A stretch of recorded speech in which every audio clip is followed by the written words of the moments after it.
Anything you can specifically show us from the top of your head? Yeah, well, the ones that are most easy to show are those that I'm directly involved in, because there I have in principle those things in open my or at my fingertips in the browser. So let me just jump in.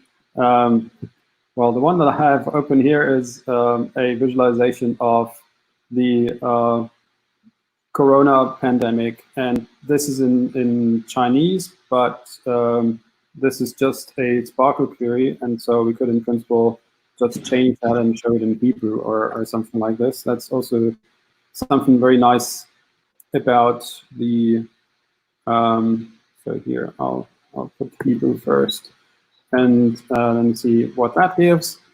So that what you see here right now is just a query language, so a language that you can use to ask a machine a certain question.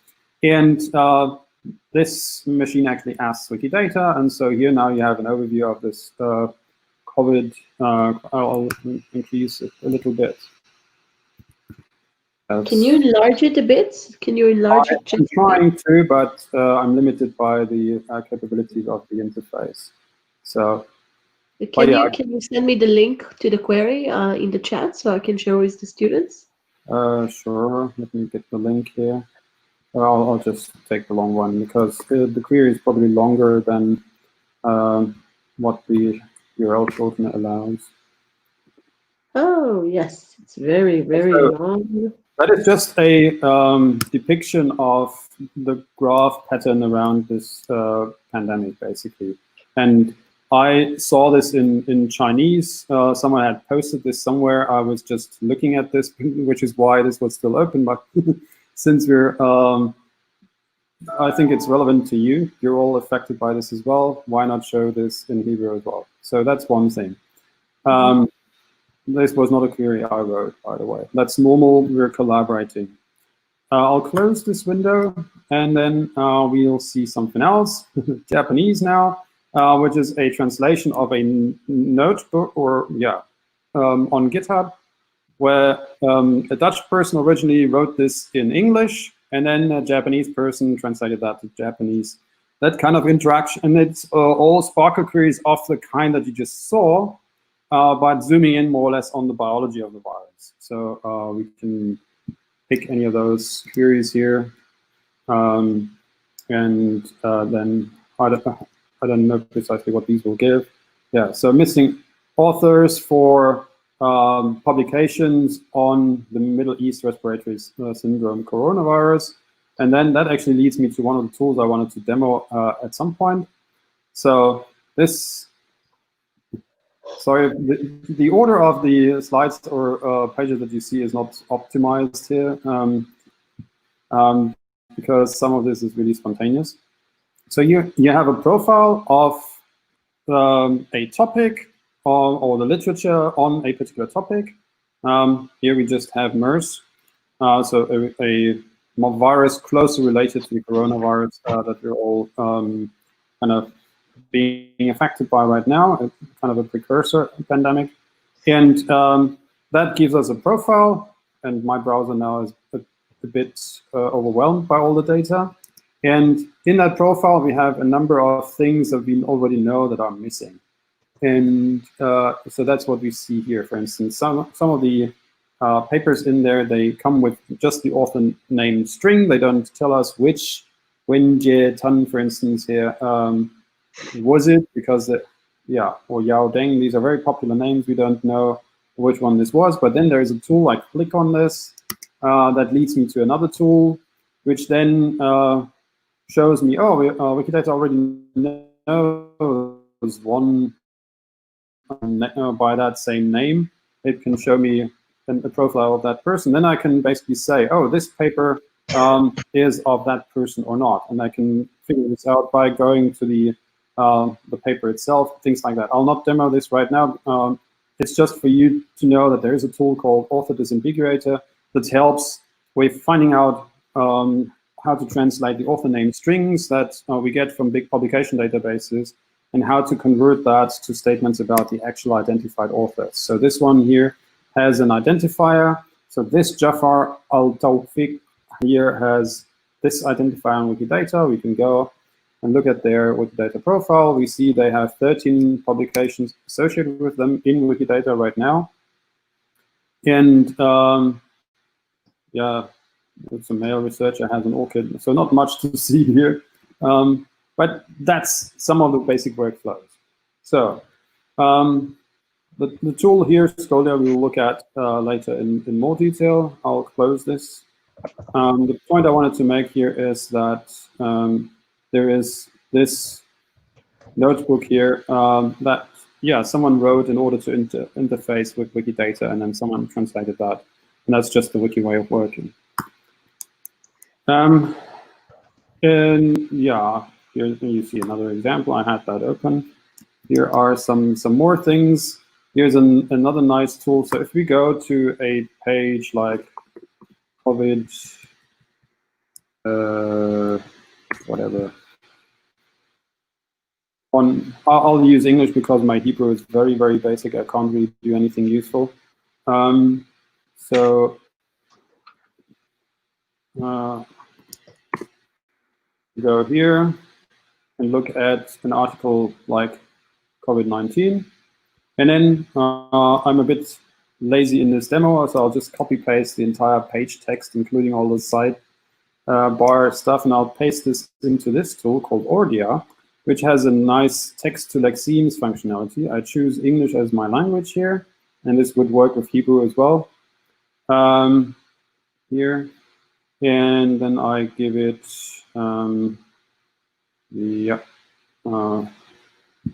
basically whether I want to have things lowercase or uppercase. Then it is basically calculating, looking which of these words from the text that I've just copied in here, which of these already exist in Wikidata as lexemes. So essentially words or phrases. And then once it is done, it will present me the list, and I can actually work on those. I can either make those that already exist as lexemes more complete, or I can start Wikidata entries for the words that are still missing. And that's something that in principle works across all topics. So you can pick your favorite topic, you can throw this into this tool, and then you can be guided by basically what's missing in the database. Yeah, like any good demo, it doesn't work immediately here, so it's still thinking here. Usually it should be faster, so I don't know, maybe the article got too long or the connectivity is too bad. Yeah, I'm kicked out, okay. Can you still hear me? Yes, we can. Yes, we can. So you could see live that this thing kind of didn't give me the connectivity I wanted. So you can do it later on, or I'll just do it with a very small sample. Let me just try it here with this smaller sample. Yeah, here we go. So here, COVID, for instance, is not a word in Wikidata yet, but Wikidata is, acute is, coronavirus is. So the black ones already exist. The blue ones are forms of the black ones, like of those words. And then I can click on any of these. So if I, so fun, I don't want this, but for instance, I could go to, yeah, Wuhan. COVID. Let's go for COVID. Here, I could click on this. Oh, COVID-19 is a noun in English, but COVID itself is not. And then I could say, okay, what is COVID? It's more or less a noun. And then there's another tool. It helps me basically enter nouns probably, and that is, I could say, what's the plural of COVID? It's COVIDs. Well, this is an example. I'll not save this, but if I would push create here, then an entry in Wikidata would be created, which would say COVID is a noun in English, and its singular is COVID, and its plural is COVIDs, right? So that's some of the tools that we have. Okay. So Daniel, not just Wikidata in general, specifically a lexeme, which is a different namespace in Wikidata. Yes, lexeme is basically information about just words and phrases and components of words, things like that. That's different from the structured data in Wikidata, but still the two interact. And so, for instance, for a particular word, which is a string of characters, you could have a meaning that then points to the knowledge graph more broadly. And they do point back as well. And there is a nice tool that actually allows to link the two. Let me see whether I can demo that as well. So this is called Macht Sinn, which is German for it makes sense. This is really nice. I actually spent a bit of last night exploring this in a number of languages. So here, to draft. So what it does is it presents me with some string here. There's the verb to draft in English. And then it presents me with some definition of this. And it asks me whether that definition is a good definition for that. I don't like this here, and I'm not looking for words here. I'm not alkalinity, chemical property of water. Yeah, alkalinity is a chemical property of water. Fine, it's a match. Fine. And so now I can go to the Wikidata entry about alkalinity. And so we will see that now we have, so this is the word, the English word alkalinity now has this sense of a chemical property of water, which links to the item about alkalinity, which then also has information in other languages. It might even have something in Hebrew, I don't know. Hebrew, yeah, I can't read that, but you can.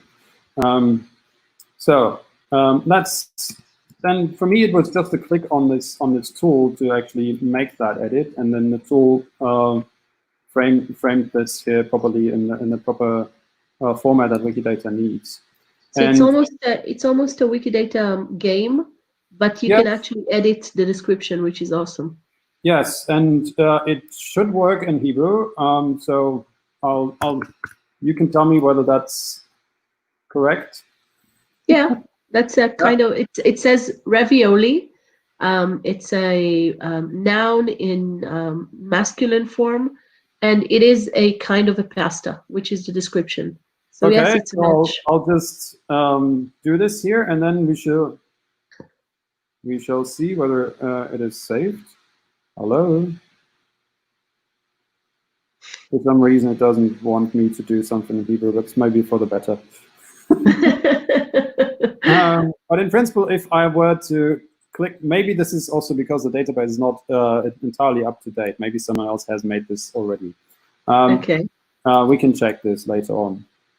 But the thing is, it really works across languages, and so I actually was exploring this last night in order to learn languages. Some of the languages that I know a little bit, then asking or playing with such questions would actually help me learn more about those languages. And so that's not the reason why the tool exists, but it's one of the ways in which you can use them. Mm-hmm. Okay, let me close a few tabs here. You were asking about some of the things that I'm more closely involved in. Oh, so yeah, for instance, here we had this wiki project. So here, this is wiki project COVID-19. Wiki projects are mechanisms by which the wiki community organizes itself. And so here on Wikidata, we have wiki project COVID-19. This exists in about a dozen other languages. Well, in about a dozen languages. Wikidata is multilingual.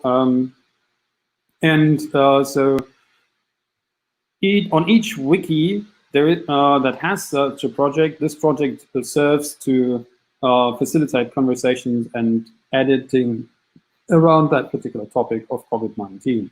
And there are similar wiki projects on all other different topics, from the sum of all paintings to like medieval ships or whatever you can think of. And as long as there are several people who share an interest in this and who actively contribute to that particular wiki, they are quite likely to build something like this. They might not always call it wiki project. In different languages and wikis, they have different terms for this, but the principle is the same. It's a platform that different people, different contributors to the wiki can use in order to coordinate their activities on a particular topic. So I'm one of the people who are active on this project. And that means we think about, well, what kind of data do we want Wikidata to represent, which is why I was looking at this representation of the Chinese graph for the pandemic, because we have a different representation of the same thing here. Then we're looking at where does that information reside, how can we get it in, how can we expose it, how can we check the quality, these kind of things. Other projects I'm involved in is this clinical, more or less, yeah, healthcare project. Basically, this has its home on the English Wikipedia, even though its focuses on the languages of India. So here, the goal is to present health information in 10 languages of India. And there we just use the English language as one vehicle to, let's say, communicate across those 10 languages. And my role, so to what extent can we use Wikidata to actually assist with that translation? And for that, I can give a brief, oh, maybe it should be on the talk page, actually.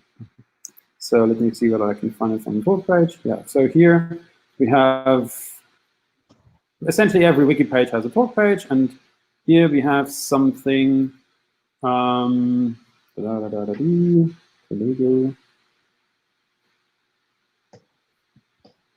a brief demo how the tool that I showed you earlier, that for COVID-19 here, this is Telugu, so you can, this works in Telugu as well. So you put in a text in Telugu, then you hit the, now it doesn't work, okay. We have other tools. So here's another one. This is another Indian language, Kannada. And so what we do here is we look at Wikidata items that have a disease ontology, that are a part of the disease ontology, essentially diseases. So diseases that have an entry in a big database called the disease ontology, and Wikidata kind of mirrors that, is aware which diseases are in that other database. And then I can filter that as to which ones of those have a description in Kannada, this language of India. And if that works, yes. Then, yeah, wolf and pig, for instance, they have an entry there, and we can see that in English, that this is the wolf. We also see the description, but we see Kannada is missing. And then I can go in, and basically, if I knew Kannada, I could type it in, right? And then if I would hit enter, then this would be my entry. But since I don't know Kannada, I will not type it in here. But I'm building these workflows. So if you look at the details here, show the table settings, it's these kind of things. So here the query, the underlying query, and then the configuration of the columns and tables. That's the kind of thing that I help build, so that then the people who know Kannada, many of which also know English and Hindi, which is why we added those languages, they can then work on those terms and basically translate those terms into Kannada, so that that information then is available through Wikidata and can be reused, resurfaced in all sorts of other contexts. Yeah, so I guess that's the first glimpse at the projects I'm more closely involved in.